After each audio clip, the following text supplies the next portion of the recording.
అలాగే గైస్ అందరూ కూడా ఏంటంటే డిగ్రీకి సంబంధించిన ఫస్ట్ కౌన్సిలింగ్ లో సీట్ వచ్చింది, సెకండ్ కౌన్సిలింగ్ లో రిపోర్ట్ చేయాలా అని చెప్పి చాలా మంది కామెంట్ చేస్తున్నారు.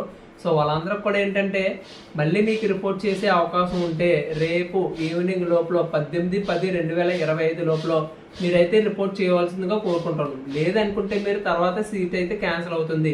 చాలా మంది అనుకుంటున్నారు సార్ మళ్ళీ ఫస్ట్ కౌన్సిలింగ్ లో వచ్చింది సెకండ్ కౌన్సిలింగ్ లో మళ్ళీ అదే సీట్ ఉంటుందా లేదంటే క్యాన్సిల్ అవుతుందని అడుగుతున్నారు కదా. ఫస్ట్ కౌన్సిలింగ్ లో వచ్చే సీటు మీరు సెకండ్ కౌన్సిలింగ్ లో ఎబ్ ఆప్షన్స్ పెట్టుకుంటే సీట్ వచ్చిందంటే ఫస్ట్ కౌన్సిలింగ్ సీట్ క్యాన్సిల్ అయిపోతుంది.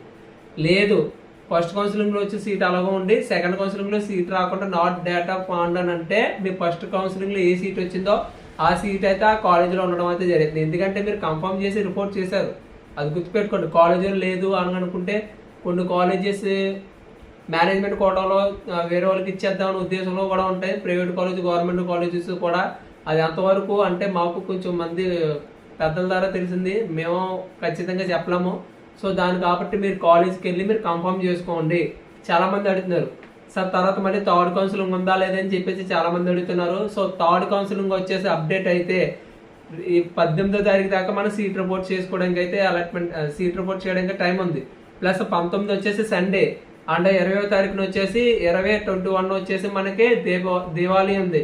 సో అవి కూడా పబ్లిక్ హాలిడేస్ వస్తాయి కాబట్టి 22 తర్వాత మనకి థర్డ్ కౌన్సిలింగ్ ఉందా లేదని గవర్నమెంట్ ద్వారా ఆఫీషనల్ గా మనకు నోటీస్ వస్తేనే కానీ ఎవరు ఏం చెప్పలేరు.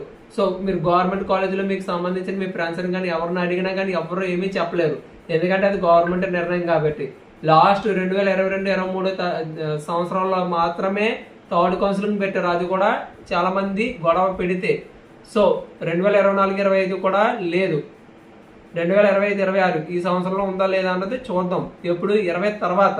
సో చాలా మందికి కామెంట్స్లో అయితే నేను అదే పెట్టడం అయితే జరిగింది.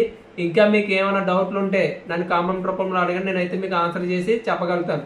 లేదంటే ఇలాగే ఒక వీడియో రూపంలో అయితే మీకు పెట్టడం అయితే జరుగుతుంది. ఓకేనా, అందరూ కూడా సపోర్ట్ చేసి మన ఛానల్ అయితే సబ్స్క్రైబ్ చేసుకోండి, బెల్ ఐకాన్ అయితే యాక్టివేషన్ చేసుకోండి. Okay, thank you for watching, by.